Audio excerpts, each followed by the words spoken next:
श्री शिवाय दोस्तों, ये जड़ अपने घर में टांग देना होगी। धन की वर्षा, पड़ोसी का सारा धन खिंचा आएगा।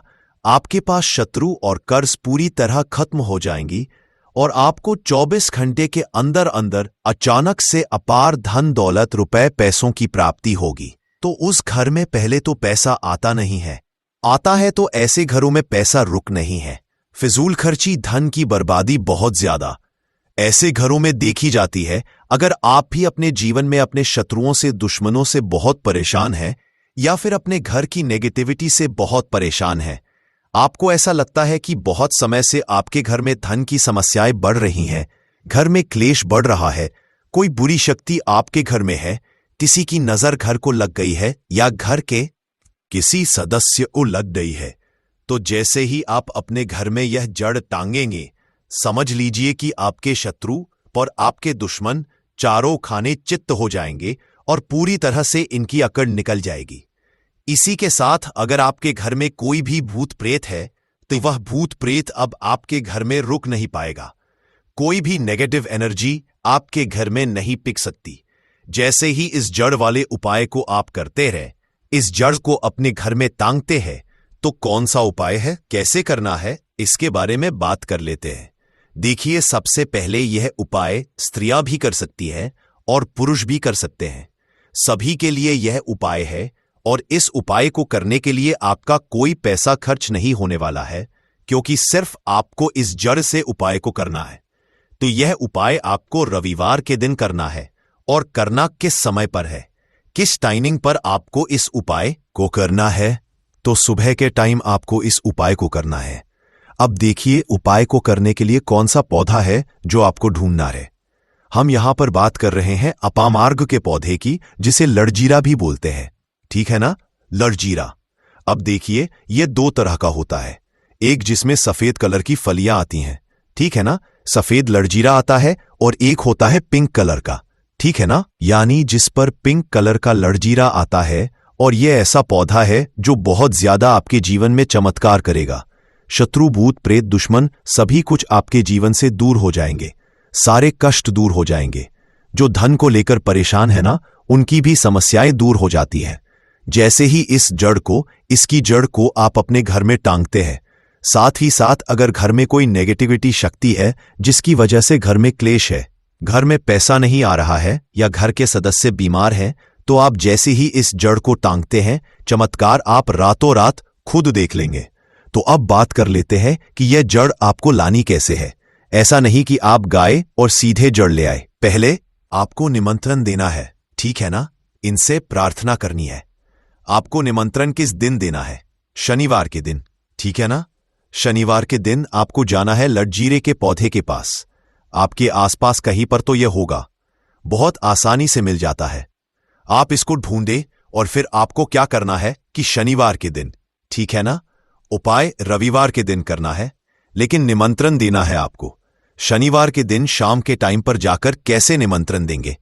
थोड़ा सा लेना है आपको अक्षत, यानी ऐसे चावल जो टूटे हुए ना हों। उन चावलों के ऊपर आपको थोड़ी सी हल्दी लगानी है। हल्दी कैसे लगाएंगे? थोड़ी सी हल्दी में, पिसी हुई हल्दी में पानी डालेंगे, गाढ़ा गाढ़ा पेस्ट बना लेंगे और थोड़ी थोड़ी हल्दी सभी चावल के दानों पर लगा देनी है। अब ये चावल के दाने ही आपको अपने साथ लेकर जाने हैं। कहां पर? लड़जीरा पौधे के पास, ठीक है ना। जब आप निमंत्रण देने जाएंगे तब आपको अपने साथ लेकर जाना है।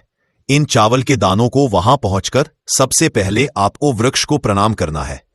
उनसे प्रार्थना करनी है कि हे वृक्षराज, मैं अपने जीवन में शत्रु और दुश्मन से बहुत परेशान हो चुका हूं या हो चुकी हूं। मेरे घर में शत्रु, भूत प्रेत, इस तरह की चीजें हैं, ठीक है ना। अगर आपके घर में है तब ऐसा कहेंगे आप। अगर आपको ऐसा नहीं लगता है कि आपके घर में कुछ नहीं है, तब आप केवल शत्रुओं को दूर करने के लिए प्रार्थना करेंगे। तो जो भी आपकी समस्या है, जो भी मनोकामना है, वह सब कुछ आपको वृक्षराज से कह देना है। कहने के बाद जो पीले चावल आप लेकर के गए थे, कच्चे चावल लेकर जाने हैं, पके हुए नहीं। यहां पर आप बिल्कुल भी कंफ्यूज ना हो, ठीक है ना। तो वह चावल आपको पेड़ के पास डाल देने हैं। हाथ जोड़कर उनसे प्रार्थना करनी है कि आप मेरी सहायता कीजिए, मेरे शत्रुओं से मुझे बचाइए। शत्रु, भूत प्रेत सभी कुछ मेरे जीवन से दूर हो। शत्रु का किया कराया तंत्र मंत्र तुरंत मेरे ऊपर से हट जाए, ऐसी कृपा मुझ पर कर दीजिए। ऐसे आपको प्रार्थना करनी है और पीले चावल वहां डालकर आपको आ जाना है। थोड़े से चावल भी बचाकर घर नहीं लेकर आएंगे, सारे चावल वहीं डालकर आपको अपने घर पर आ जाना है।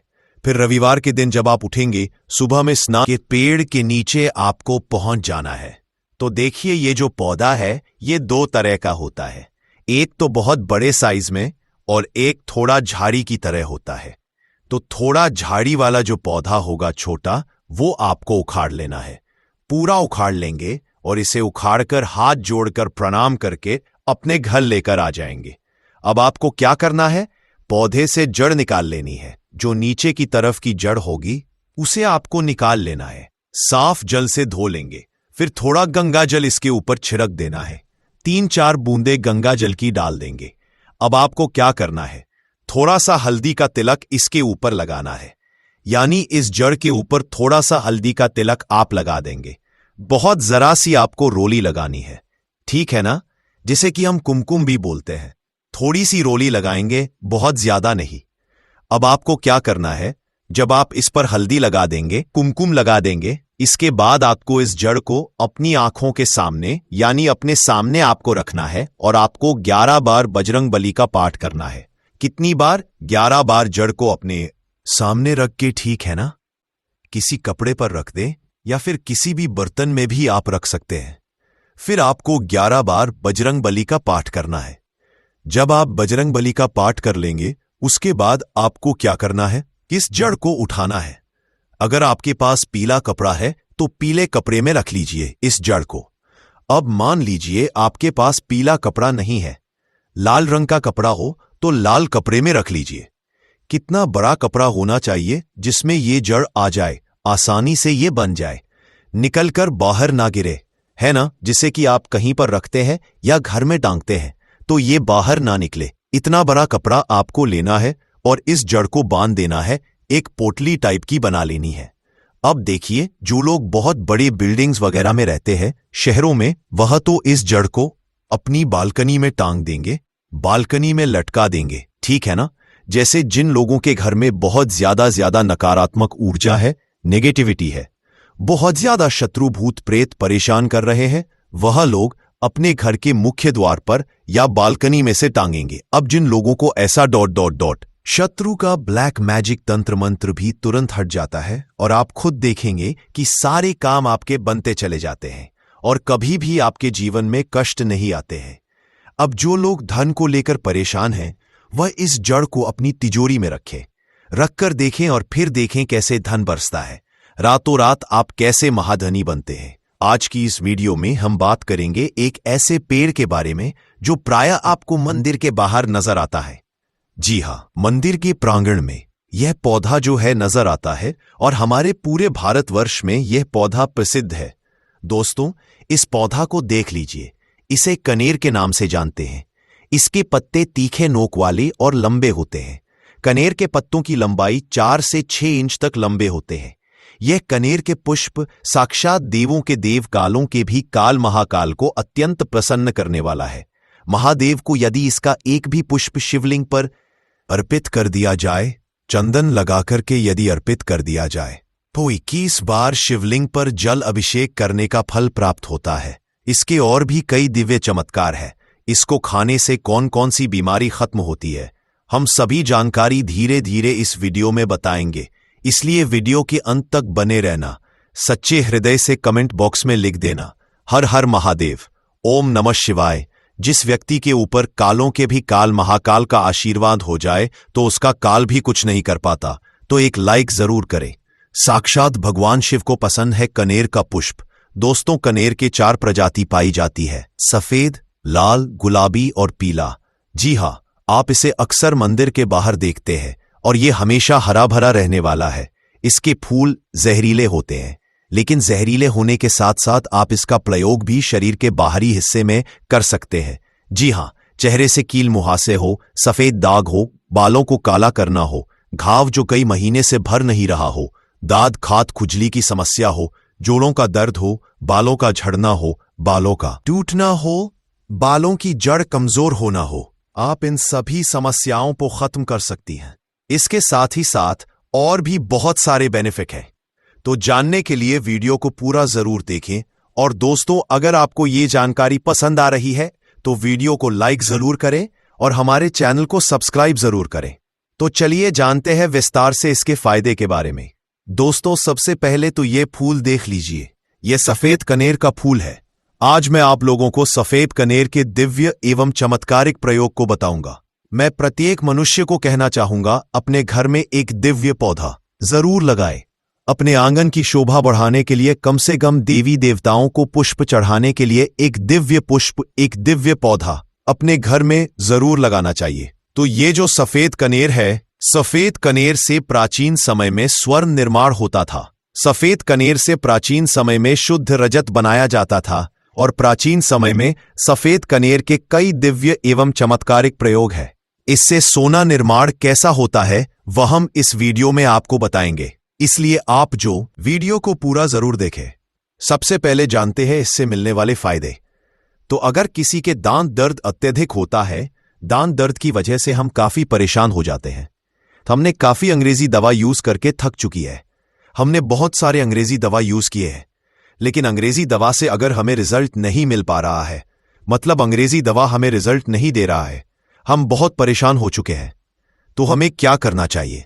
तो दांत दर्द ठीक करने के लिए इसकी जड़ के रस को दांत में लगाना होता है, या फिर इसके जो टहनियां होती है दोस्तों, इसे दातून करना होता है। तो भयंकर से भयंकर दांत दर्द होने वाला दर्द जो है खत्म हो जाता है।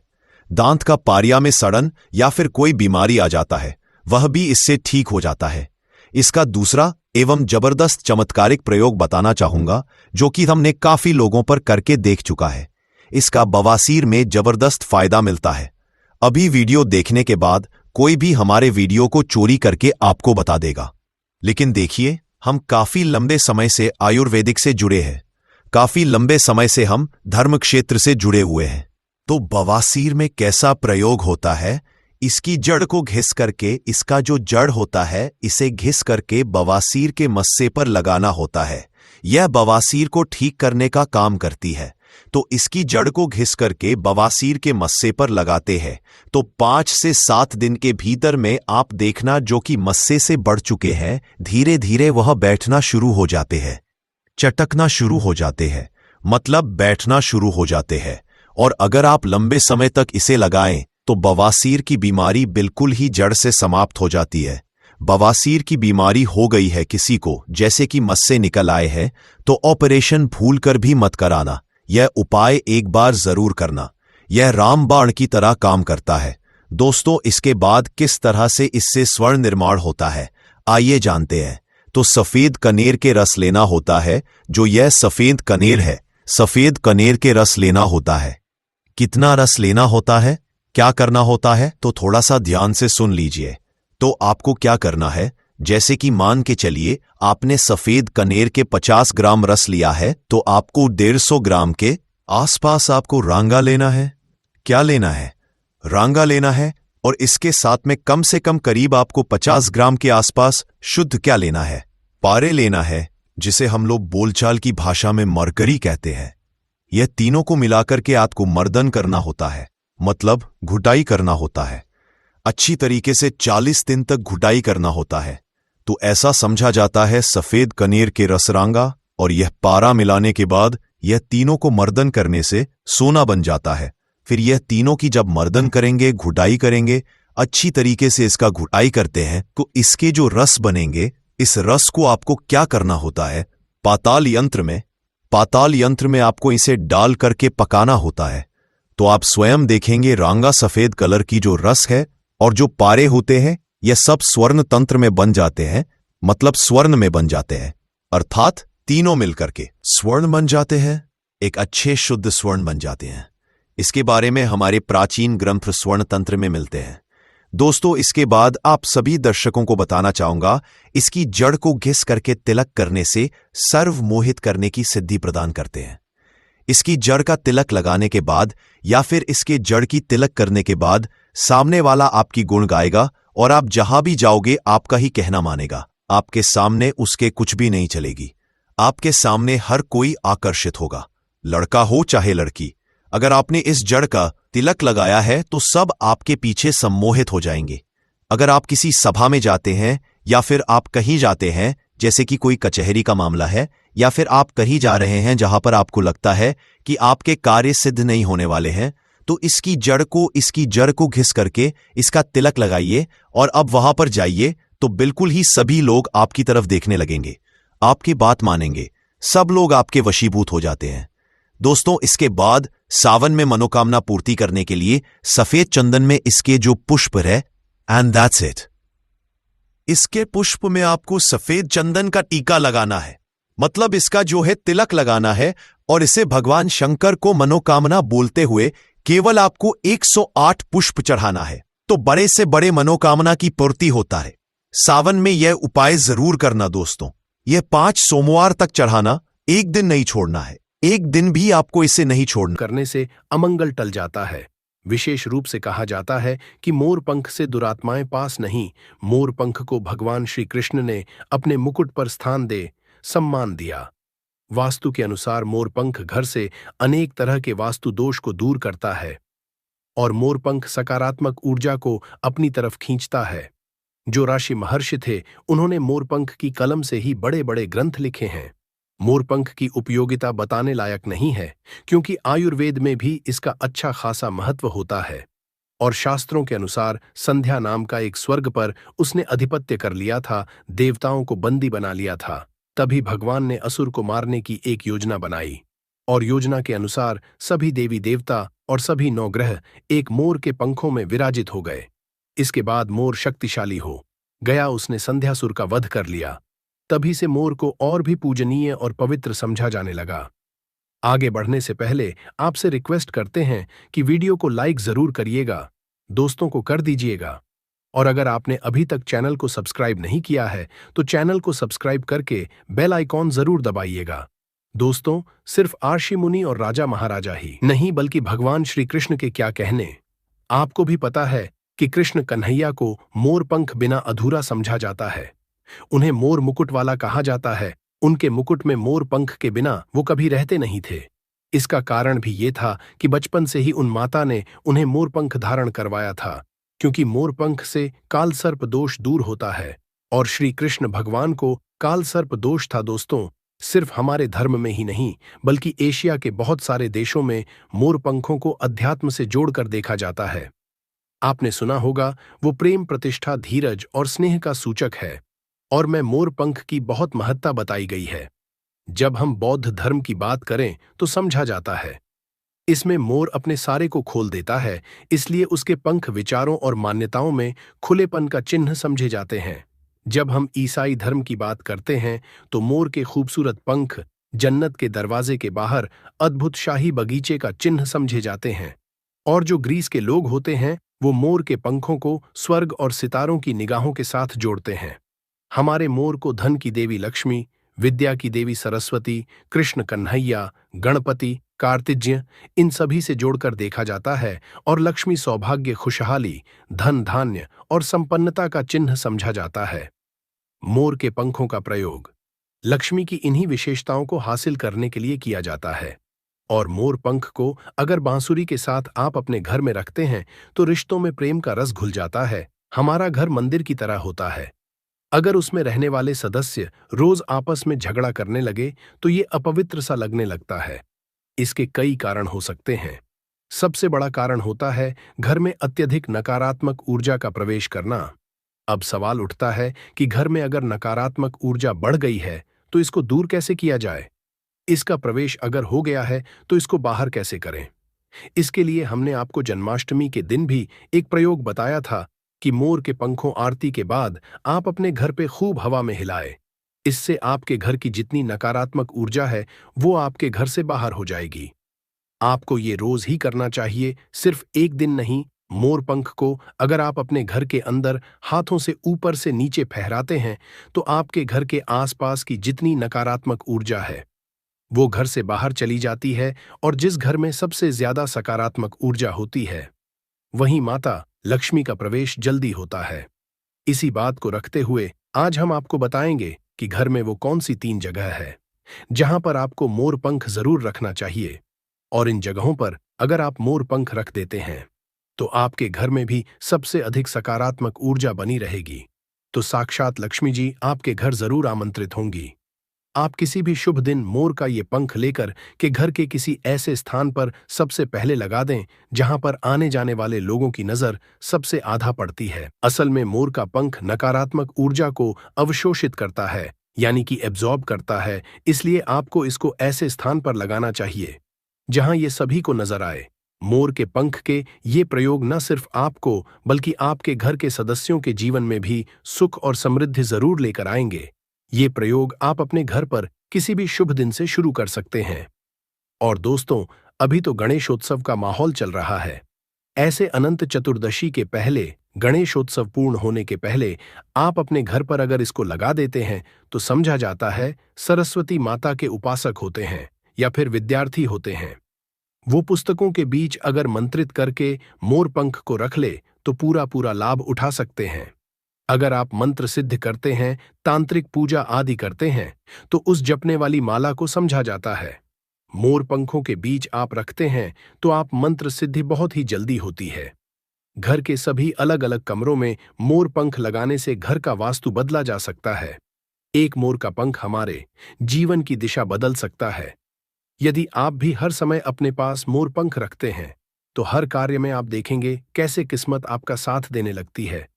अगर केतु आदि के दोष भी हैं तो वो ग्रह दोष भी समाप्त होते हैं।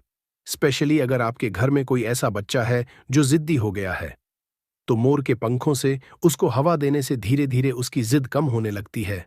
अगर वो ऐसे नॉर्मली आपको हवा नहीं देने दे तो आप उसके जो छत का पंखा होता है उसमें मोर पंखों को लगा दें और पंखा जब चलेगा तो उसके चलने पर मोर के पंखों की हवा भी बच्चे को लगेगी। इससे धीरे धीरे उसकी हठ और जिद कम हो जाएगी। दोस्तों, मोरके को चांदी की ताबीज में डालकर नवजात बच्चे के सिरहाने रखते तो बच्चे की नजर दोष और किसी भी तरह के अलावला से रक्षा होती है।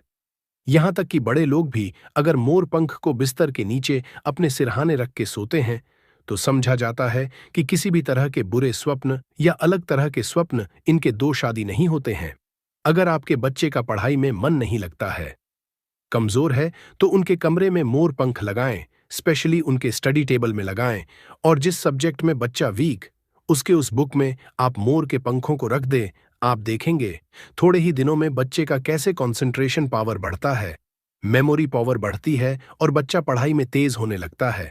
सरस्वती माता के उपासक और विद्यार्थियों को पुस्तक में मोर का पंख जरूर रखना चाहिए। दोस्तों, ये तो हुई बच्चों की बात, लेकिन जब बड़ों की बात होती है, कई बार हम बहुत सारे काम हाथ में ले लेते हैं। काम होते होते लास्ट में रुक जाता है या लंबे समय अटका हुआ आ जाता है।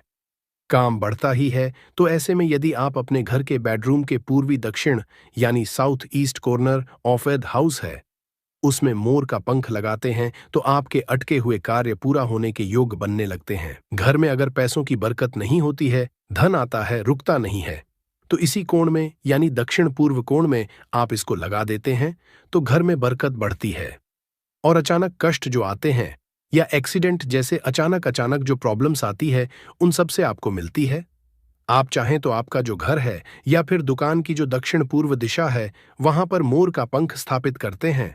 और व्यापारिक स्थल में अगर आप इसको स्पेशली स्थापित करते हैं तो आपके घर में कभी भी पैसों की कमी नहीं होती। आप चाहें तो अपनी जेब में या डायरी में मोर का पंख रखें, इससे भी आपको राहु दोष प्रभावित नहीं करता।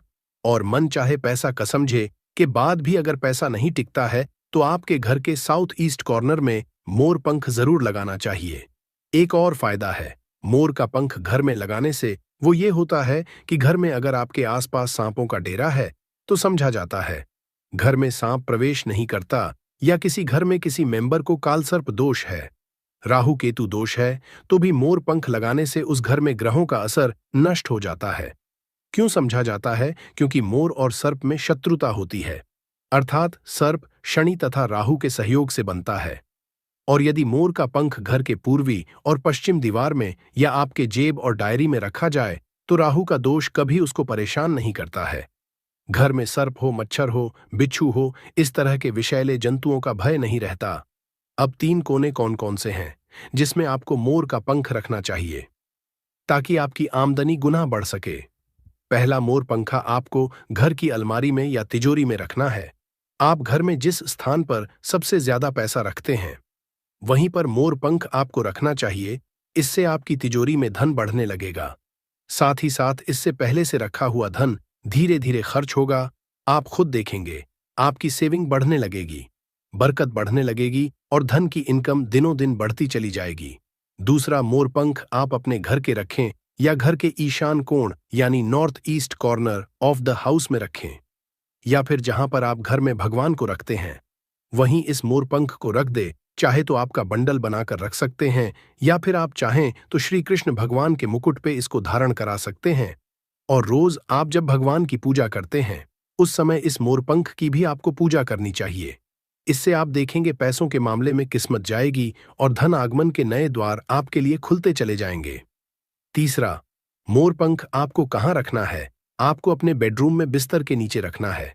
ऐसा करने से आप जब बेड पर सोएंगे आपके अंदर काफी सारी पॉजिटिव एनर्जी आती है और आपको अच्छे से सोचने में और काम पर फोकस करने में मदद मिलती है। आपके जीवन में सफलता तो आती ही है, साथ ही साथ पैसों की आवक भी बढ़ जाती है। आप इसे ऐसे लगाएंगे, अपने बेड का जो गद्दा होता है, चादर लगाते हैं, उसके नीचे आपको मोर पंख बिछा देना चाहिए, उसके ऊपर चादर लगाएं और फिर उस पर आपको सोना चाहिए।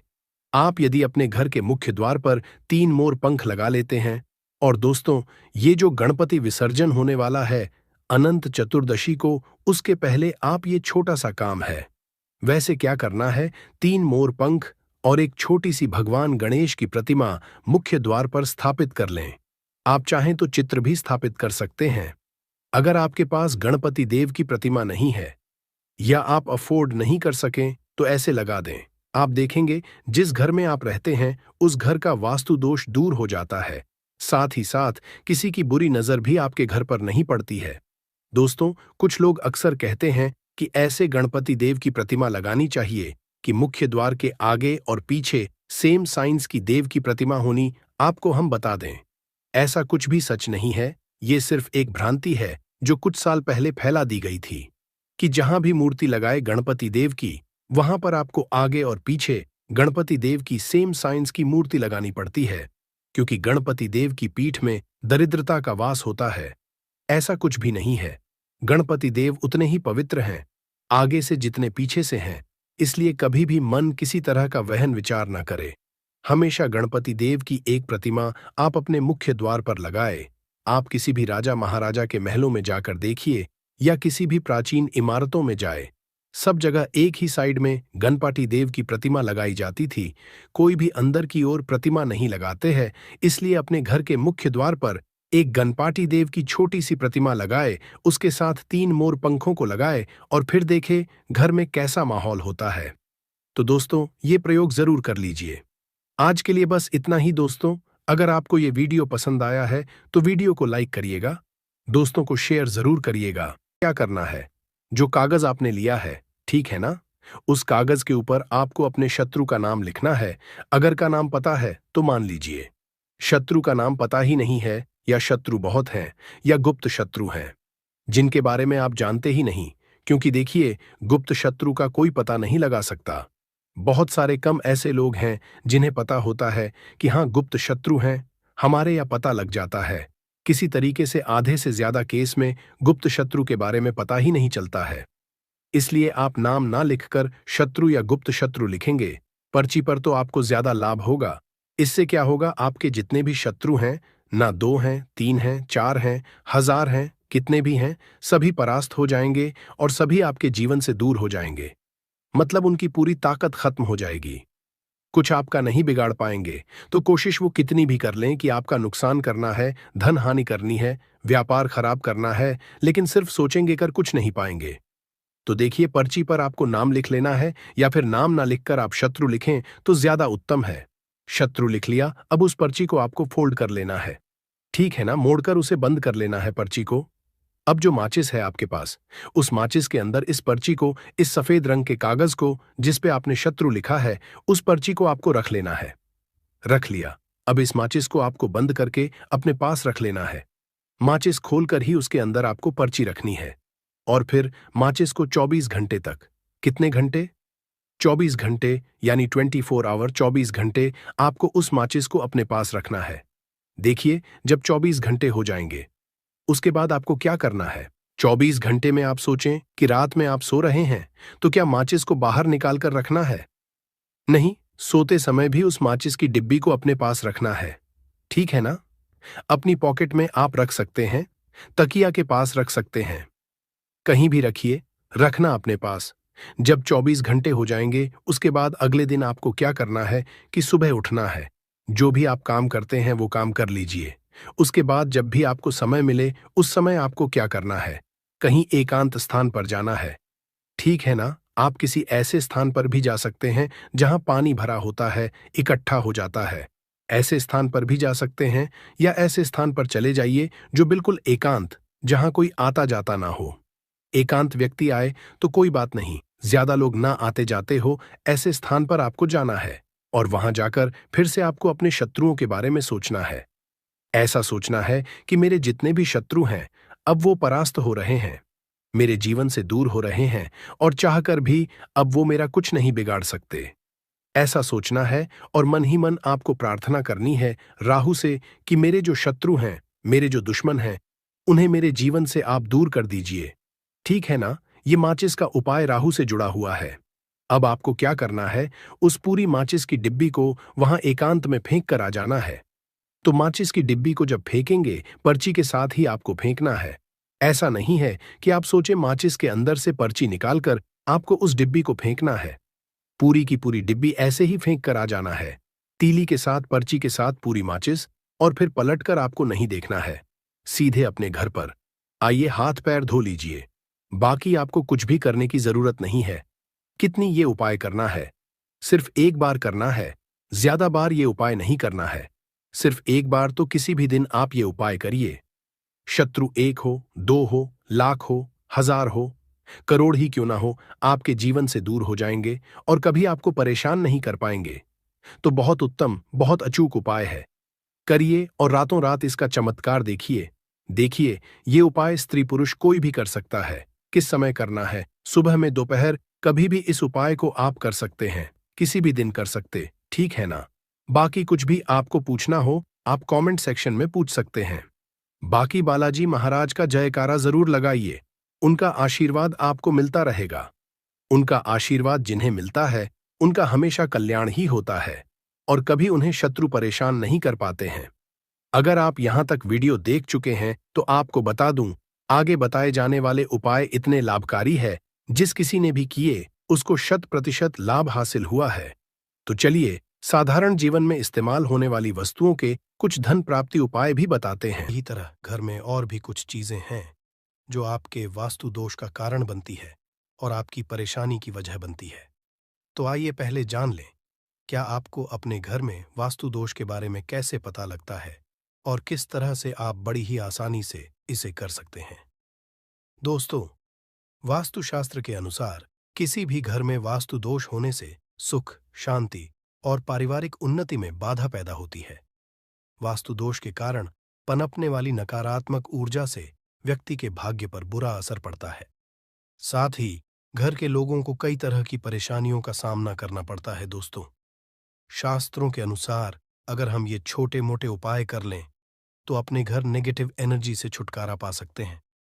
तो आइए जानते हैं, लेकिन उससे पहले दोस्त, आपसे रिक्वेस्ट है कि वीडियो को लाइक करें, अपने दोस्तों के साथ शेयर करें, और अगर आपने अभी तक चैनल को सब्सक्राइब नहीं किया तो सब्सक्राइब करके बेल आइकॉन जरूर प्रेस कर लें। दोस्तों, नंबर 1, जीवन में तरक्की पाने के लिए रोज पहली रोटी गाय को दें, पीपल को जल चढ़ाएं और चींटियों को मिला आटा दे।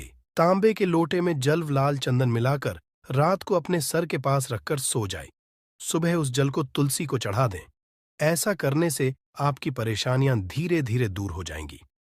नंबर 2, वास्तु के मुताबिक अगर आपके घर में तिजोरी है और आप उसके सामने शीशा लगा दें तो इससे धन में बरकत होती है। व्यापारी लोग अपने कैश बॉक्स के सामने शीशा लगाएं, इससे आपके ग्राहक बढ़ेंगे। दोस्तों, 3, झाड़ू पोछा कभी भी खुले में नहीं रखना चाहिए, इन्हें हमेशा छिपाकर रखना चाहिए, और झाड़ू कभी भी रसोई में नहीं रखनी चाहिए। नंबर 4, शौचालय का दरवाजा हमेशा बंद होना चाहिए। माना जाता है कि घर की नकारात्मक ऊर्जा शौचालय में ही बात करती है। ऐसे में अगर शौचालय का दरवाजा खुला रहता है तो नकारात्मक ऊर्जा आपके घर में प्रवेश करती है।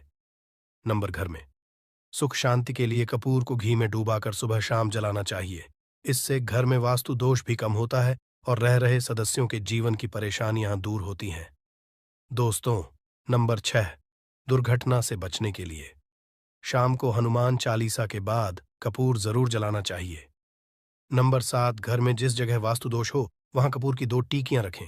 खत्म हो जाने के बाद वहां दोबारा इसे रखें। नंबर 8, अस्त के बाद कभी भी किसी को दूध, दही या प्याज नहीं देना चाहिए, ये भाग्य में बाधक भी बन सकता है।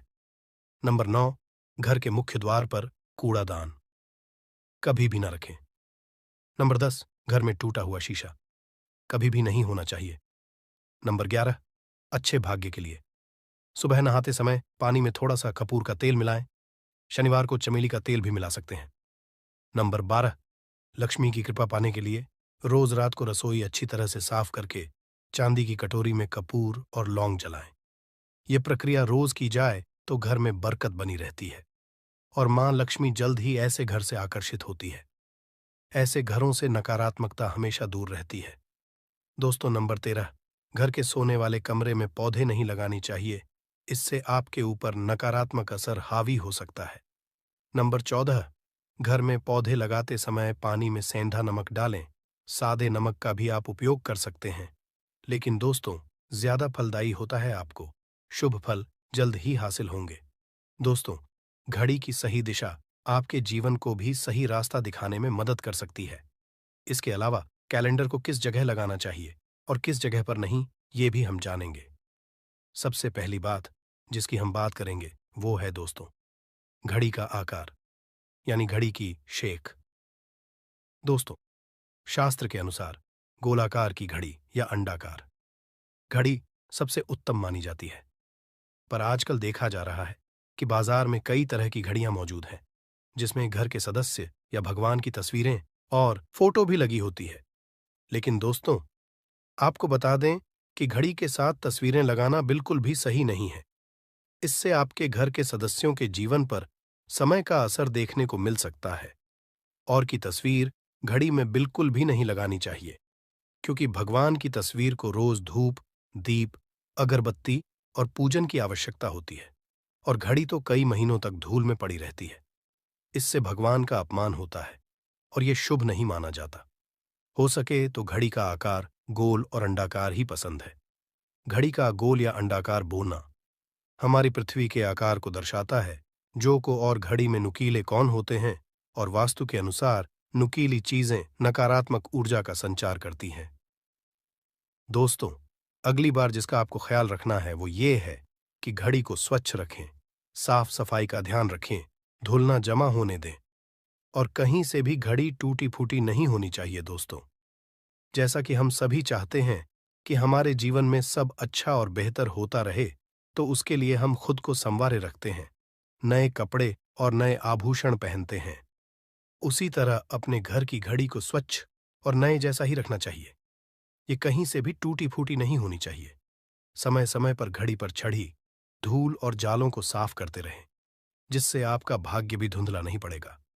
दोस्तों, कई घरों में आदत होती है कि पुरानी गाड़ी को बनवा कर ही चलाते रहते हैं। एक जगह नई घड़ी आई तो पुरानी किसी और जगह लगा देते हैं। कृपया ध्यान रखें, घर में पुरानी या फिर टूटी हुई या धूल चढ़ी हुई और बंद गाड़ी तो बिल्कुल भी ना रखें। क्यों? इससे घर में नकारात्मकता और दरिद्रता का वास होने लगता है। बंद पड़ी घड़ी को घर में रखने से व्यक्ति के जीवन में नए अवसर नहीं आते और वो अपने कार्य में सफलता हासिल नहीं कर पाता। अगली बार जिसका आपको ध्यान रखना है वो है घड़ी की सही दिशा। घड़ी को कभी भी दक्षिण दिशा में नहीं लगाना चाहिए। दक्षिण दिशा यमलोक की दिशा मानी जाती है। काल का अंतिम चक्र यहीं से शुरू होता है। इसीलिए वास्तुशास्त्र में इस दिशा को घड़ी के लिए अशुभ माना गया है। घर में घड़ी को उत्तर दिशा, पूर्व दिशा या पश्चिम दिशा में आप लगा सकते हैं, लेकिन ध्यान रखें कि घड़ी को कभी भी मुख्य द्वार, कमरे के दरवाजे या आने जाने के लिए उपयोग किए जाने वाले दरवाजे के ऊपर कभी भी नहीं लगाना चाहिए। इससे समय का असर आपके आने जाने की गति और दिनचर्या पर पड़ सकता है। दोस्तों, घड़ी के साथ कैलेंडर का भी ध्यान रखें। जहां घड़ी समय का चिन्ह है, तो वहीं कैलेंडर उससे जुड़ी तारीखों का लेखा जोखा बताता है। कैलेंडर को पूर्वी और उत्तरी दिशा की दीवार पर कभी भी नहीं लगाना चाहिए। ये इससे वास्तु दोष उत्पन्न होता है। और कृपया करके अपने घरों में नए कैलेंडर के साथ पुराना कैलेंडर कभी भी ना लगाएं दोस्तों। घड़ी और कैलेंडर दोनों ही आने वाले समय के सूचक हैं, जो आगे बढ़ने की प्रेरणा देते हैं। उन्हें समय के अनुसार ही लगाना चाहिए। इस बात का हमेशा ध्यान रखें कि घड़ी का समय हमेशा सही होना चाहिए। बहुत से लोगों की आदत होती है, घड़ी का समय आगे या पीछे रखते हैं, तो ये गलती आप ना करें। समय हमेशा सही रखें। इससे आपको कभी भी समय का कालचक्र और दुष्ट परिणाम हासिल नहीं होता। ये छोटा सा आप जरूर करके देखिए दोस्तों। छोटी छोटी बातें हैं जिनका आपको ध्यान रखना है। दोस्तों, रखी हुई घड़ी और पुराना कैलेंडर आपके भाग्य को भी रुकावटों से भर देता है। इसीलिए वक्त के साथ आगे बढ़ते रहने के लिए घड़ी और कैलेंडर को बदलते रहिए। और कैलेंडर को कभी भी अपने सोने के कमरे में ना लगाएं, ना ही इसे कभी मुख्य द्वार पर टांगे। ये शुभ नहीं माना जाता। पुरानी घड़ी को दान में देना शुभ माना जाता है। इससे आपके जीवन से बुरा समय निकल जाता है। इसीलिए अगर आपके घर में कोई पुरानी घड़ी है जो टूटी फूटी ना हो और खराब ना हो, तो वो आप किसी जरूरतमंद को दान में जरूर दें। दोस्तों, हमारे हिंदू संस्कृति में प्रत्येक घर में प्रतिदिन पूजा पाठ करने की परंपरा है। और इसके लिए सभी अपने घरों में अपने आराध्य का छोटा सा ही क्यों ना हो, परंतु एक मंदिर अवश्य ही बनाते हैं। नियमित पूजा पाठ करने से न सिर्फ मानसिक शांति मिलती है, बल्कि पूरे घर में सकारात्मक ऊर्जा भी व्याप्त हो जाती है। परंतु यह बात भी सच है कि पूजा पाठ करने के कुछ नियम भी होते हैं, जिन्हें यदि हम कर देते हैं तो हमें हमारी पूजा का पूरी तरह से फल हासिल नहीं होता। पूजा करने के नियम प्राचीन काल से ही चले आ रहे हैं, जो कि एक ठोस धरातल पर आध्यात्मिक और वैज्ञानिक दोनों ही दृष्टिकोण से ध्यान में रखकर बनाए गए हैं। इसलिए हमें इन नियमों को बिल्कुल भी अनदेखा नहीं करना चाहिए। ऐसा ही एक महत्वपूर्ण नियम है नाद, यानी कि पूजा करते समय हम जब घंटी बजाते हैं, उसे बजाने के लिए शास्त्रों कुछ नियम निर्धारित किए गए हैं। शास्त्रों में देवताओं के सामने घंटी बजाने का बहुत अधिक महत्व बताया गया है, जिसे हम इस कृष्ण श्लोक के द्वारा समझ सकते हैं। आगम अर्थमतु देवानाम गमन अर्थम तु राक्षसाम घन्यथा रावम करुमियादो। देवता आह्वान चरण, इसका अर्थ है कि घंटी बजाने से देवताओं का आगमन और राक्षसों का गुमान होता है, और जो घंटियां राक्षसों से हमारी रक्षा करती है उसे हमारा नमन है। तो चलिए दोस्तों, जान लेते हैं कि पूजा करते समय जब हम घंटी बजाते हैं तो उसके पीछे क्या कारण है, घंटी को बजाने के क्या नियम है, और पूजा के वक्त घंटी बजाते समय होने वाली गलतियां कौन सी है जो हमें भूल कर भी नहीं करनी चाहिए। दोस्तों, क्या आपने कभी अपने घर के मंदिर में रखी हुई घंटी को ध्यान से देखा है? अगर आप ध्यान से देखेंगे तो आपको घंटी के ऊपरी हिस्से पर, यानी जहां से हम इसे पकड़ते हैं, उस पर गरुड़ बना हुआ देता है।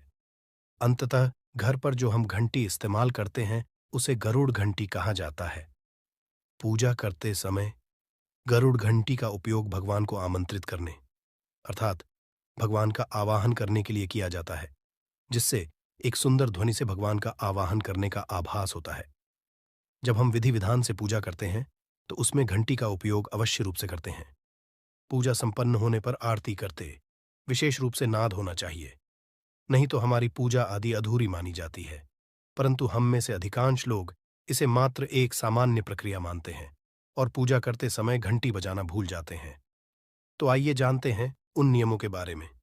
मतलब आज की वीडियो पूरी तरह से आपके प्रश्नों पर आधारित है, जिनका उत्तर मैं आपको शास्त्रों के अनुसार देने का पूरा प्रयास करूंगा। तो वीडियो को पूरा जरूर देखें, और अगर आपको आज की वीडियो अच्छी लगे तो इसे लाइक जरूर कीजिए। जय मां लक्ष्मी आपके इस वीडियो को जो भी लाइक और चैनल को सब्सक्राइब करें, उसके जीवन में कभी भी धन की कमी ना होने देना। दोस्तों, हमारे प्राचीन शास्त्र की मान्यता है कि सृष्टि के निर्माण के समय सबसे पहले जो बड़ी सी ध्वनि निकली थी वह घंटी की आवाज के समान सुनाई दी थी। घंटी की ध्वनि में ओमकार नाथ का भी आभास होता है।